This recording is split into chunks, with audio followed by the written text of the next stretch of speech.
Poxa, fico muito tocado. Realmente é um enorme prazer estar aqui com vocês em Florianópolis, nesse 10º Congresso Brasileiro de Epidemiologia. Que tradição rica que vocês têm. E devem ter muito orgulho do que conseguiram. Eu lidero uma equipe na OMS sobre proteção social e governança na saúde. E todo o nosso trabalho começa com os princípios fundantes de que a saúde é mais do que assistência à saúde. A boa saúde começa nas comunidades, não no consultório médico. A boa saúde é construída nas comunidades, nos ambientes onde nascemos, envelhecemos e vivemos, brincamos e trabalhamos. E por isso que ela nos lembrou que o CEP é um dos fatores mais poderosos na saúde. Fico tão feliz em estar aqui com vocês hoje, na voz da epidemiologia brasileira, a voz da saúde coletiva, a voz dos grupos marginalizados que sofrem, afetados pelas forças poderosas além do seu controle. E é um momento na história onde essa voz da epidemiologia é mais necessária do que nunca antes. Nos 3 aviões que tomei aqui para chegar aqui, vemos a imagem da instabilidade que enfrenta nosso mundo e as ameaças nos nossos valores, enquanto epidemiologistas, nossos valores trabalhando na saúde pública. Aqui temos um exemplo, os ataques contra a democracia na Catalunha, na Espanha, esta semana. A ascensão do partido neonazista nas eleições alemãs recentes, com intolerância contra os direitos de qualquer um que não seja da cor desejada. E no meu país, enquanto americano, a ascensão dos líderes demagógicos que têm pouca tolerância pelos direitos de gênero, respeito por igualdade e, claro, pelos pobres, tornou-se quase um luto. Esses tweets que saem diariamente do nosso grande líder, alguns se lembram que recentemente houve um furacão devastador em Porto Rico, furacão Maria. Presidente Trump, no último tweet há poucos dias atrás, atacou o prefeito de San Juan, a capital, por haver manifestado baixa capacidade de liderança. Essa política parece a mesma que no Brasil. Vocês têm sua própria política perigosa, mas Trump, pelo menos esse aqui não twitta, Trump diariamente.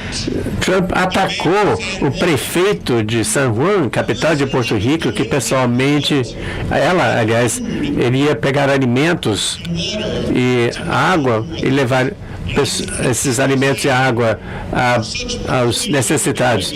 Essa baixa capacidade de liderança dessa prefeita que não conseguir ajuda para os seus trabalhadores. Na época, ela escrevia: estou implorando qualquer um que nos ouça, que nos salve da morte, disse a prefeita.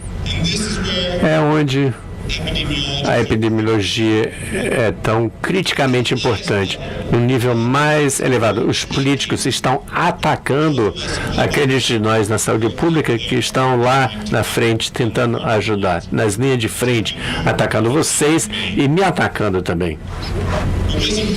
É importante, eu digo isso, esse exemplo da semana passada, é porque chega bem ao cerne da política da dívida e culpando as vítimas. Trump disse também que, detesto dizer no Porto Rico, mas vocês atrapalharam o nosso orçamento. Bem, culpando Porto Rico pelo déficit americano e a dívida americana, mas talvez não tenham visto um pano de fundo é que ele está fazendo na exata hora que está fazendo cortes drásticos nos fundos para desastres, serviços humanos, ajuda, orçamento para ajuda, aquele apoio que deveria estar quando as pessoas estão no caminho do perigo, no caso de um furacão, no caso de Porto Rico. Aqui é a ironia do que vemos nas políticas de austeridade. Eu quero falar hoje sobre o que aprendemos da austeridade na Europa e na América do Norte, porque o Brasil está adentrando nesse caminho de um enorme experimento humano. Aqui tem a história recente brasileira com a recessão grave do tamanho da Europa e na América do Norte. A economia ainda não se recuperou aos níveis anteriores de 2009 e passou, ano passado, em dezembro, do que se chama a mãe de todos os planos de austeridade. Cortes gigantescos numa escala que nós nem vimos na Europa até agora. Então, eu quero dar lições que nós aprendemos em como abraçar e responder e ser a voz dos fracos nesses momentos difíceis. E uma das coisas mais importantes que podemos fazer é desmistificar os mitos, de expor informação falsa e chamar mentiras. E uma delas, na Europa, foi quando na dívida, que não havia alternativa, que não havia plano B, mas a não ser fazer cortes profundos para ajudar os orçamentos e nas redes de segurança social e salva vidas para grupos fracos e vulneráveis. Olli Rehn, do Comissário Econômico Europeu, e George Osborne, chanceler do Reino Unido, e nos disseram repetidamente que não há alternativa senão a austeridade. Mas, lá como aqui, não é verdade, porque chegando à questão dos bancos, estamos ainda incrivelmente ricos, foram resgatados, fizeram um cheque de 700 bilhões, aliás, mais de $1 trilhão para resgatar os pobres bancos, mas para os outros, os outros tiveram que pagar pelo resgate bancário com austeridade. E os dados mostram também que a austeridade não é inevitável economicamente, é uma escolha. E aqui temos dois países no olho da catástrofe econômica, Estados Unidos e Reino Unido. Wall Street e a cidade de Londres, com bancos altamente alavancados, expostos à recessão. E vemos aqui do lado esquerdo do gráfico, tudo caiu por terra. Ambos resgataram os bancos, inicialmente seguiram um caminho de investimento, mas a virada chegou em 2010, onde vemos o Reino Unido começou no caminho de austeridade. E desde então, os Estados Unidos continuam crescendo e se recuperando. A economia britânica é estagnada. É a recuperação mais lenta na história das recessões no Reino Unido.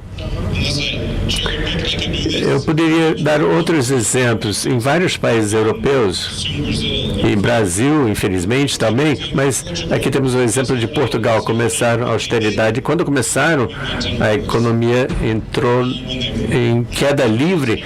Depois que suspenderam a austeridade, começaram a se recuperar. Então, o economista Keynes, o famoso John Keynes, que foi defensor de dizer que nos tempos difíceis, quando cai a demanda, é importante não pisar no freio, mas estimular a economia mais ainda.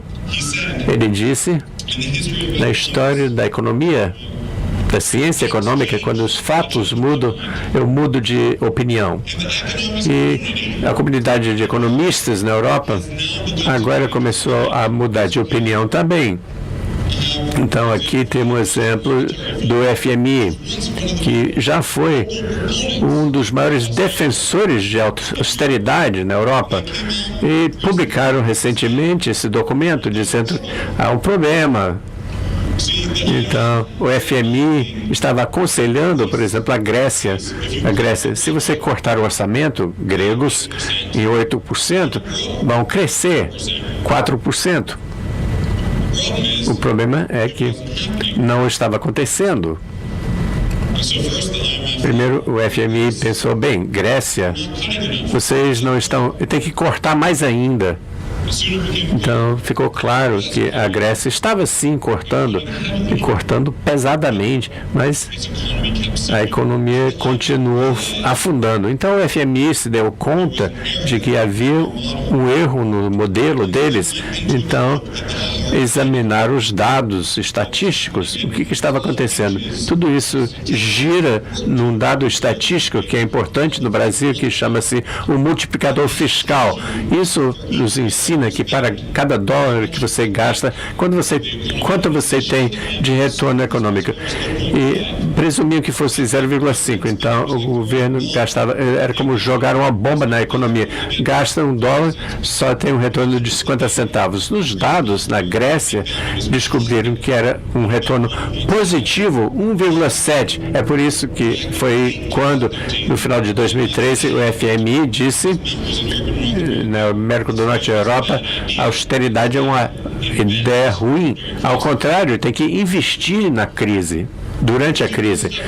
E levamos mais um passo além. E queríamos ter uma ideia mais clara sobre aonde deve investir em tempos difíceis. Não espere um ambiente, saúde e defesa que tenha os mesmos efeitos. Então, um pós-graduando que pegou esse artigo do FMI, estendeu mais além e estudou diferentes setores e áreas onde os governos fazem escolhas. E aqui temos esse gráfico Forst, é excelente. Então, é a estimativa do multiplicador fiscal. E conseguimos, então, reproduzir os achados do FMI, recomendando o estímulo. Mas é importante aqui que vemos algumas áreas que têm multiplicadores positivos e outros negativos. Do lado direito, vemos saúde, educação e meio ambiente.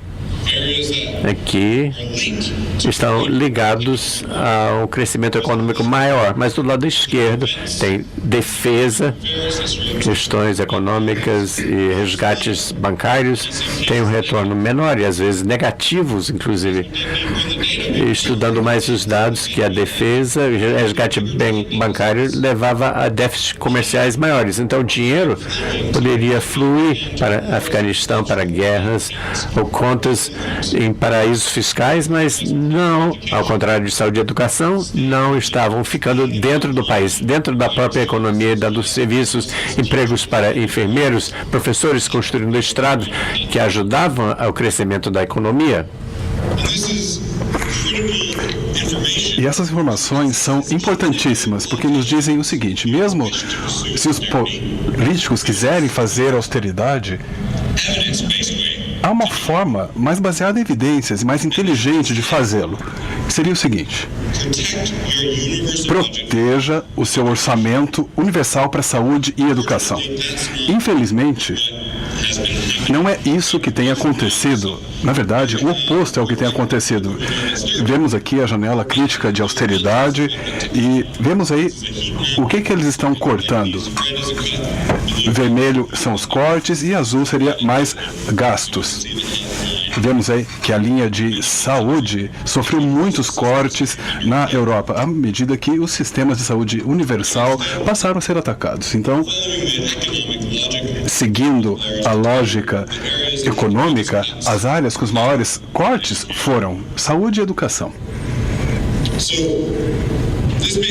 Então, isso pode parecer muito distante do debate econômico, mas nós, da epidemiologia, temos que entender esse lado econômico, porque no final da cadeia dessas decisões estão as pessoas, a vida das pessoas.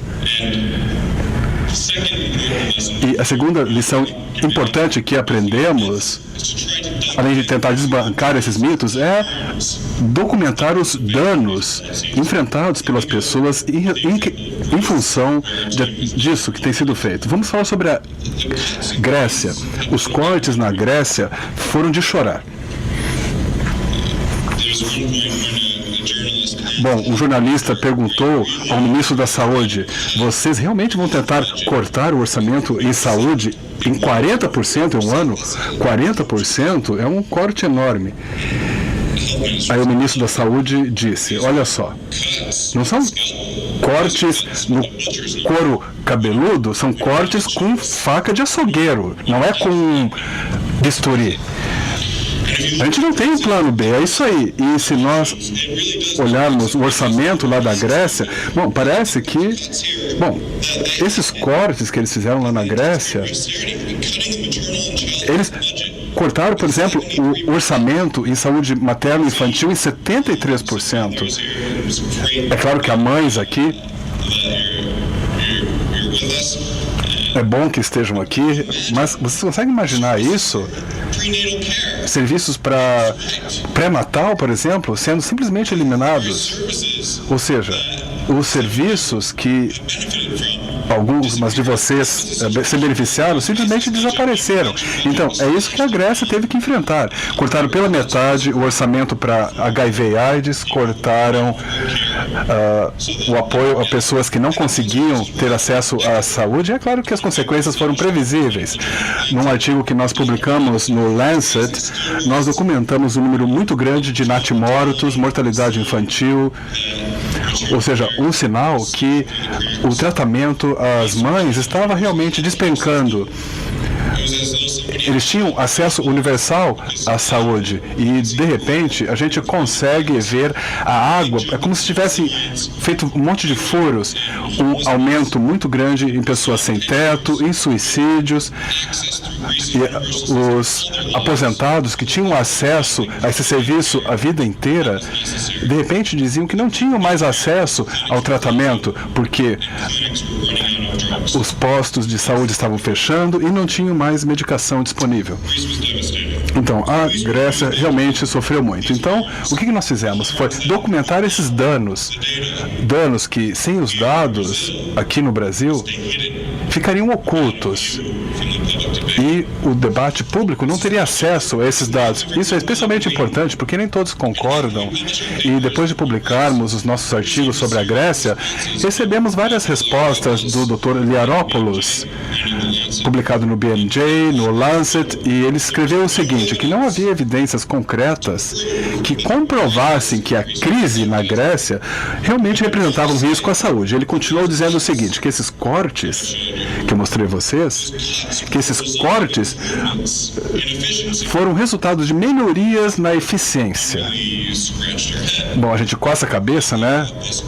Como é que ele pôde chegar a essas conclusões? E, mais uma vez, um aluno de pós muito inteligente da Grécia, dessa vez, ele descobriu que Liaropoulos, na verdade, era um economista-chefe e médico encarregado de implantar os cortes. Ele trabalhava para o FMI lá na Grécia. Então, realmente, é muito difícil fazer com que alguém acredite nos dados e são pagos para não acreditar nos dados. A questão é que aqui no Brasil, se vocês documentarem os danos causados pela austeridade, preparem-se, porque vocês serão atacados. E isso não aconteceu apenas na Grécia, nós fizemos muitos trabalhos também no Reino Unido, e o Reino Unido já há muito tempo se livrou do seu sistema de apoio a alimentos e subsídios a alimentos. Eles acreditavam que isso estigmatizava os pobres quando eles iam para essas filas para receber alimentos. Então, o Reino Unido se orgulha de apoiar as pessoas com renda, pessoas que perderam emprego, que são carentes, mas logo vimos que isso já não bastava, à medida que a austeridade impactava muito essa rede de segurança. Vemos aí um mapa de banco de alimentos, que é quando as pessoas precisam de alimentos e vão nesses bancos. E até poucos anos, eles praticamente não existiam. Nós vemos aí no mapa que ele se transformou e o número de bancos de alimentos se proliferou no Reino Unido. É claro que esses dados podem ser interpretados de formas diferentes. Os ministros conservadores disseram o seguinte: bom, esses bancos de alimentos foram surgindo porque as pessoas não conseguem administrar as suas finanças. Bom, o banco de alimentos se torna um hábito. A gente dá dinheiro para as pessoas e elas acabam comprando bebida. Então, na verdade, isso aí é alarmismo. Foi o que eles disseram. Isso é um padrão que foi observado nessa política de cortes, ou seja, sempre se culpa as vítimas. E nós analisamos esses dados e vimos que esses bancos de alimentos estavam se abrindo e dando mais alimentos, e isso acontecia exatamente onde os cortes no Reino Unido estavam atingindo os mais carentes. E essa foi uma mensagem que, mais uma vez, se você dá essa mensagem, prepare-se para serem atacados pelos políticos que vão discordar de tudo isso. Mas nós precisamos e devemos, como epidemiologistas, documentar esses danos. Mas não basta, na verdade, só documentar. Nós temos também que buscar uma narrativa alternativa, uma voz diferente, para pintar esse quadro de alternativas verdadeiras. Essa é a minha terceira mensagem. Busquem alternativas. Isso é importante. É uma das coisas mais importantes que nós, epidemiologistas, podemos fazer. É moldar um debate. Bom, no curso de graduação, de pós-graduação, alguém diz: olha, não pense no elefante. É claro que a maioria de vocês agora está pensando exatamente no elefante, não é? O que se faz muito comumente na pesquisa é fazer o quê? Usar o marco de discussão já existente, ao invés de reformular esse debate de forma tal que nos ajude a proteger os fracos. Deixe-me dar-lhes um exemplo. Nós fizemos a mesma coisa e muitos epidemiologistas já fizeram isso em suas pesquisas. É algo em que estamos trabalhando. No início da crise, quando ainda não tínhamos nenhum dado, nós queríamos entender o que aconteceria.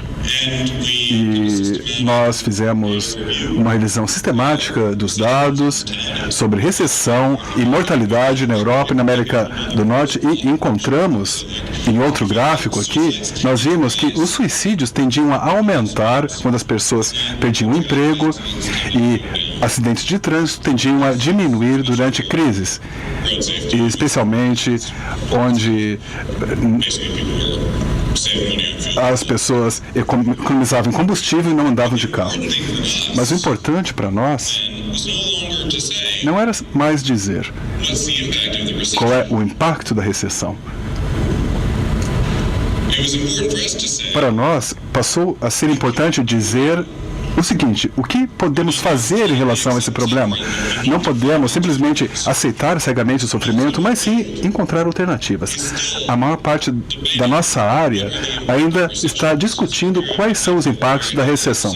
Vemos aqui um exemplo de um artigo muito bom de Chris Rohn, que é um cara super inteligente, mas ele diz, será que as recessões são boas para a sua saúde? E no próximo artigo ele perguntou, será que recessões não são saudáveis? Bom, como acadêmico, eu posso fazer uma grande carreira questionando isso, e vocês também, mas isso na verdade não se enquadra no debate que está sendo feito. Ou seja, o que nós podemos fazer para tentar tratar do sofrimento causado pela crise? Só uma parte aqui agora. Uma das coisas fascinantes que nós percebemos quando analisamos de forma retrospectiva é que, na verdade, a nossa literatura tem silos. Temos aqui uma rede de citações. Isso aqui são padrões de citação nessa área de recessão, saúde. Então, em vermelho são os economistas, que citam uns aos outros, basicamente. Aí temos os psicólogos em verde, que estão lá do outro lado, e lá no meio temos os grupos da saúde pública e da medicina.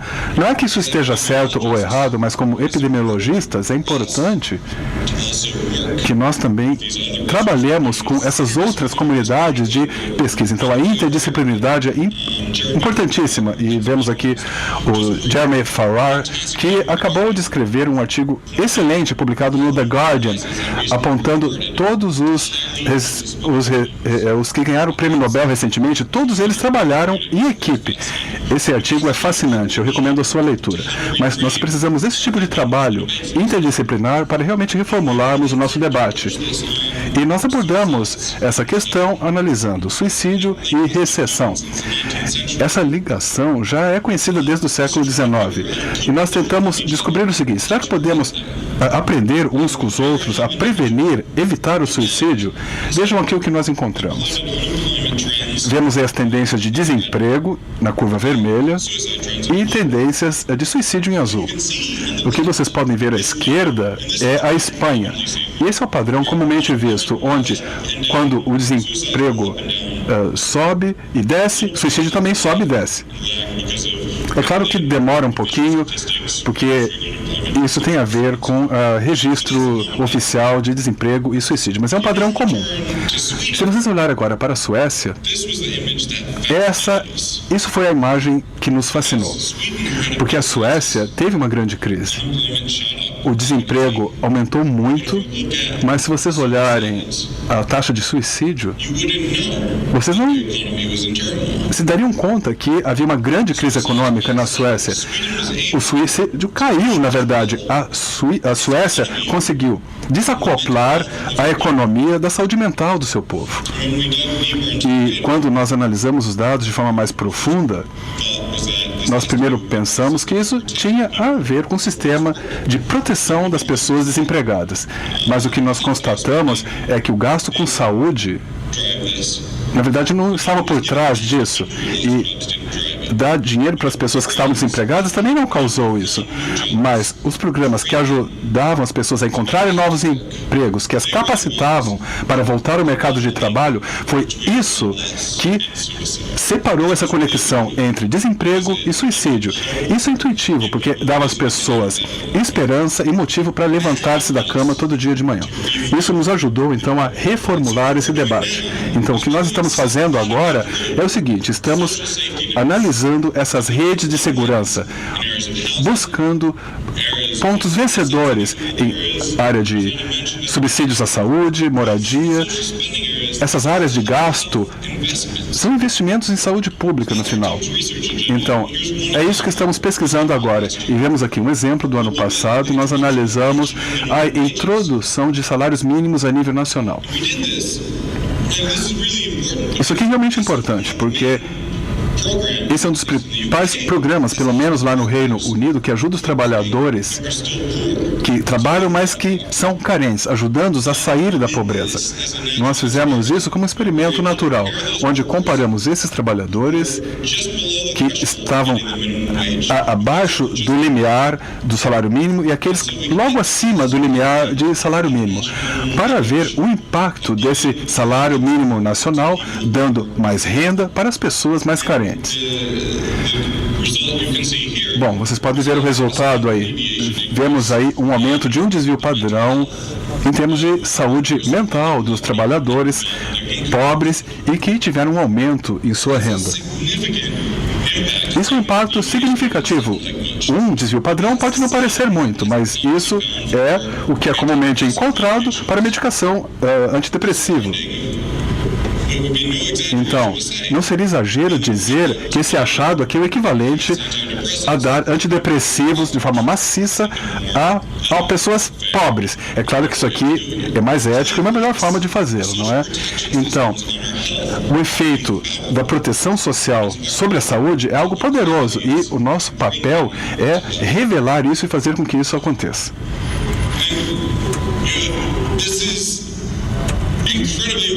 Isso aqui é importantíssimo, porque o Brasil tem um sistema universal de saúde, como o Reino Unido, como a Grécia, está sendo atacado em função da austeridade. E para mostrar o tamanho do desafio, a Europa, há muito tempo tem sistemas de saúde universais, já bem estabelecidos e desenvolvidos. Vemos aqui a trajetória do aumento na necessidade médica não atendida. Isso tem caído há décadas. O importante é que isso não está acontecendo em todo lugar. Se olharem aqui, a Lituânia, a Letônia e a Estônia, todas passaram por grandes crises, mas a Lituânia manteve o seu sistema. E o acesso à saúde não dependeu do dinheiro que elas tinham. E lá não houve um aumento na necessidade médica não atendida, como aconteceu na Letônia e na Estônia. Então, eu espero que alguém aqui no Brasil faça esse estudo para mostrar o impacto que a austeridade está tendo no acesso que as pessoas têm à saúde. Porque o SUS realmente está sendo atacado. E a última lição que eu tenho, que eu quero apresentar a vocês, é que nós temos que olhar para a nossa história coletiva. Às vezes, como epidemiologistas, nós vivemos no presente. A gente só olha o ônus da doença, etc. Mas a nossa história nos mostra muito sobre como, no passado, quando enfrentamos esses problemas, como nós reagimos. E a história nos mostra que há aqueles que gostam de mostrar narrativas alternativas e que isso pode ser muito poderoso. Por exemplo, o Murdoch, que é dono da Fox News, que ele molda a mídia de uma forma terrível. No Reino Unido, na década de 90, ele chegou a dizer que ele ganhou as eleições, porque ele publicou no seu jornal, o The Sun, o seu apoio ao partido político, indo contra o editorial do jornal. E nós vimos que o Murdoch, na verdade, conseguiu realmente mudar o destino de uma eleição lá no Reino Unido, influenciando diretamente o conteúdo do seu jornal. E o que é fascinante aqui é que o grupo de Murdoch apoiou o Partido Trabalhista no Reino Unido na época, mas outros meios conservadores não fizeram. Ele conseguiu aumentar o apoio nos votos em 15%. Ou seja, é uma mudança poderosa e realmente uma influência enorme da mídia nas eleições. E essas eleições não tem a ver apenas com os líderes, mas também com as políticas. E a mídia está se tornando o novo campo de batalha para nós na epidemiologia. Temos aqui um artigo recém-publicado. Eles tentaram entender por que a Califórnia não conseguiu aumentar os impostos sobre cigarros. Bom, foi uma surpresa, porque a Califórnia, o povo californiano realmente quer aumentar os impostos sobre os cigarros. Eles tentaram descobrir o que aconteceu. Estudaram a mídia social e descobriram que antes da eleição sobre o imposto sobre cigarro, houve uma entrada de tweet anti-imposto. A maioria vinha de fora do estado da Califórnia, tentando influenciar essa eleição sobre o aumento de impostos. As vozes poderosíssimas contra a saúde pública estão financiando campanhas maciças para disseminar informação falsa contra nós. Essas campanhas podem fazer a diferença, e aqui, em vez de hackeamento de hoje, uma empresa estima de que quanto custa para influenciar uma eleição? Estima em torno de $400 mil para comprar seguidores, postar informações falsas e disseminar informação favorável à sua posição. É um desafio para a epidemiologia, porque essas campanhas culpam as vítimas e muitas vezes atacam as políticas de saúde pública que nossas evidências apoiam, e faz uma diferença.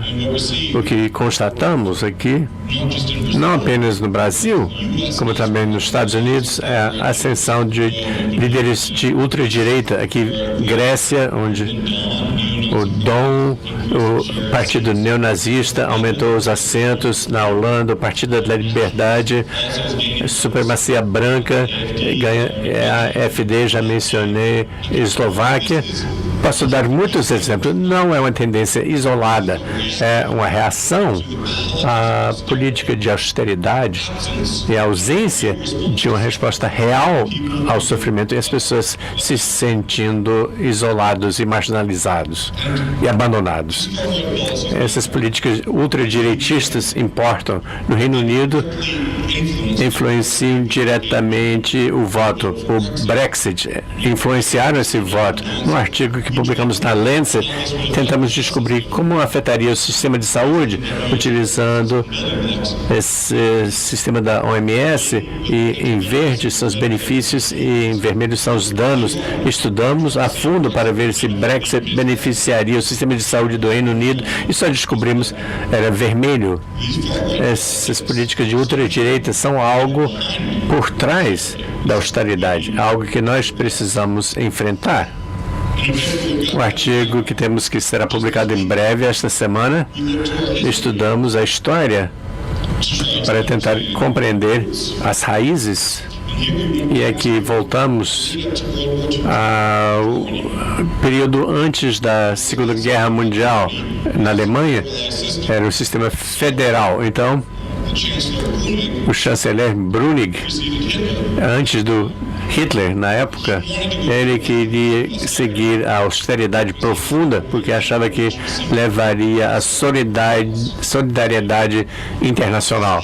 Mas os estados implementaram em graus variados e descobrimos que as medidas de austeridade foram um choque para o partido nazista, mas não foi um choque para aqueles que acharíamos, as pessoas que perderam os empregos, poderiam ver facilmente que as políticas não ajudavam. Eram as pessoas logo acima, como hoje, os nacionalistas brancos, aqueles radicais, ultradireita, que estão tendo um choque e um ímpeto, uma ajuda dessas políticas. Vimos cortes orçamentários estavam associados a mais votos para os nazistas e voltava novamente ao Keynes que previu. Ele disse que a política de redução da Alemanha à servidão durante uma geração, degradando as vidas de milhões de seres humanos, deve ser abominável e detestável. As consequências foram devastadoras e aprendemos porque, depois da guerra, os aliados perdoaram a dívida da Alemanha e vemos aqui o acordo de dívida de Londres em 1953 foi feito para evitar a repetição do desastre e abriu caminho para o crescimento econômico da Alemanha, um milagre econômico dos historiadores econômicos. E aqui a Alemanha, depois da guerra, a dívida não prejudicou, ajudou a recuperar o dinheiro e a Alemanha e seu crescimento foi recuperado. Outros países aprenderam também. Podemos olhar para a história coletiva para ver o que fizemos no passado quando lidamos com dívidas e ameaças de dívidas. Bevin, meu herói pessoal, Aneurin Bevan, do Reino Unido.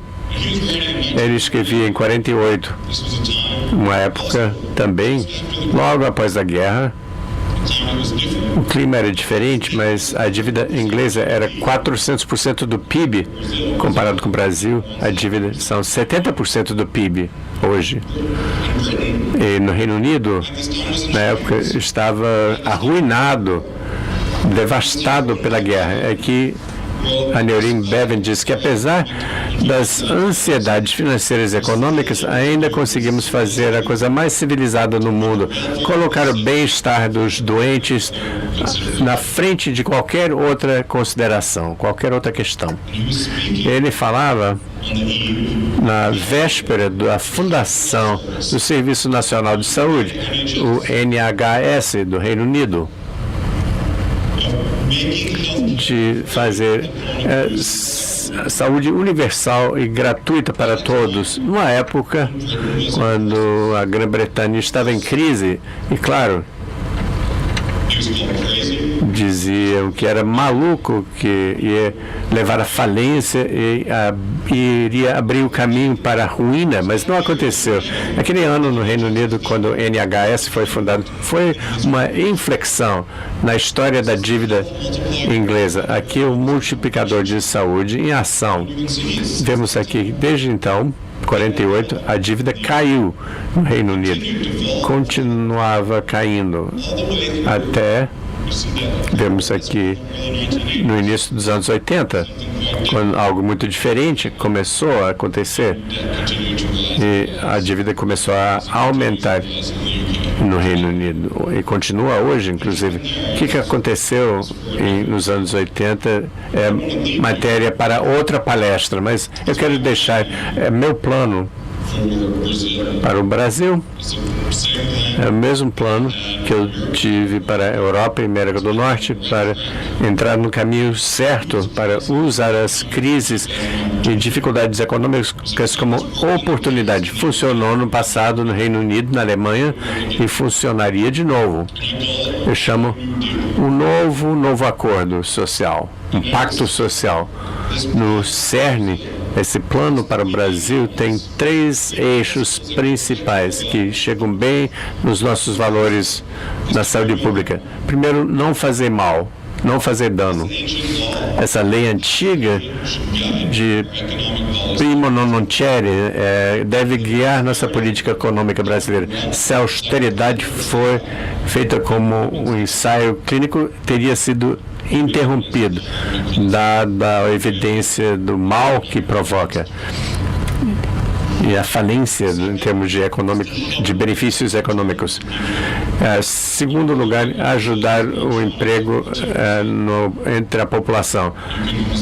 O desemprego é enorme no Brasil, a escala do desemprego prejudicando a próxima geração. É uma pandemia. Descobrimos programas inteligentes que funcionaram na Suécia, nos Estados Unidos, funcionariam aqui, se bem administrados, prevenir suicídio, depressão e aumentar e fortalecer a economia.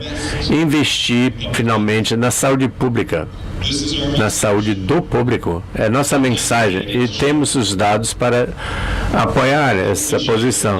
O clichê: melhor investir na prevenção do que na cura.